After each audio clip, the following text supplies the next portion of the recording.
విష్ణుదాస్ శ్రీకాంత్ గారు AB6 channel ద్వారా ఎన్నో విషయాలు మన కమ్యూనిటీకి సంబంధించి ఆయన చేస్తున్న కృషి వెలగట్టలేనిది.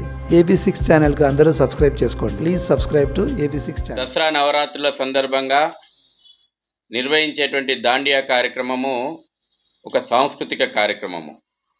ఇది ఒక కమర్షియల్ కార్యక్రమం కాదు. 3 కమిషనరేట్లు హైదరాబాద్, సైబరాబాద్, రాచకొండ కమిషనరేట్ల పరిధి లోపట పబ్బుల్లో, క్లబ్బుల్లో, ఫంక్షన్ హాల్ల లోపట టికెట్లు పెట్టి ఏదైతే ఒక కమర్షియల్ ఈవెంట్ల లాగా దాండియా కార్యక్రమాలు నిర్వహిస్తున్నారో వీటిని పర్మిషన్లను వెంటనే రద్దు చేయాలని పోలీసు శాఖను విశ్వ హిందూ పరిషత్ డిమాండ్ చేస్తూ ఉంది. పవిత్రమైనటువంటి నవరాత్రుల లోపట నిర్వహించేటువంటి దాండియా కార్యక్రమాల లోపట ఒక రకమైనటువంటి లవ్ జిహాద్ అనేటువంటి ఒక విషక్రీడ కూడా తెరలేపిరనేటువంటి విషయాలు వెలుగు చూస్తున్నాయి.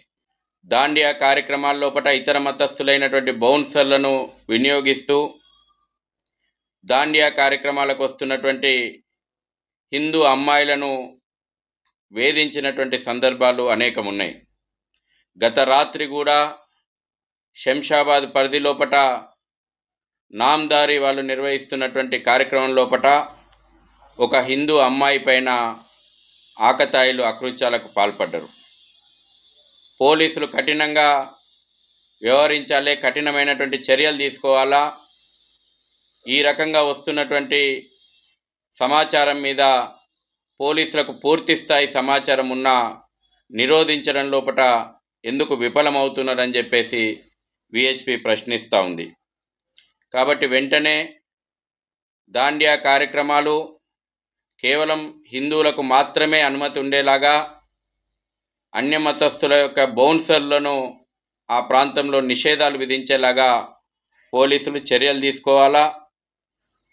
పోలీసులు సరైనటువంటి చర్యలు తీసుకోవడం లోపల విఫలమైతే విశ్వ హిందూ పరిషత్, బజరంగ్ దళ్తో పాటు హిందూ సంస్థలు ప్రత్యక్ష ఆందోళన కార్యక్రమాలకు దిగాల్సి వస్తుందని కూడా ఈ సందర్భంగా తెలియజేస్తూ ఉన్నాం. అదే సందర్భం లోపట ఒకవేళ హిందూ అమ్మాయిలపైన దాండియా కార్యక్రమాల లోపట వేధింపులను నిరోధించడం లోపట పోలీసులు కానీ, ప్రభుత్వం కానీ, నిర్వాహకులు కానీ విఫలమైతే జరగకూడని సంఘటనలు ఏమైనా జరిగితే దానికి పోలీసులు, ప్రభుత్వము, నిర్వాహకులే బాధ్యత వహించాల్సి వస్తుందని చెప్పేసి కూడా విశ్వ హిందూ పరిషత్ హెచ్చరిస్తూ ఉంది.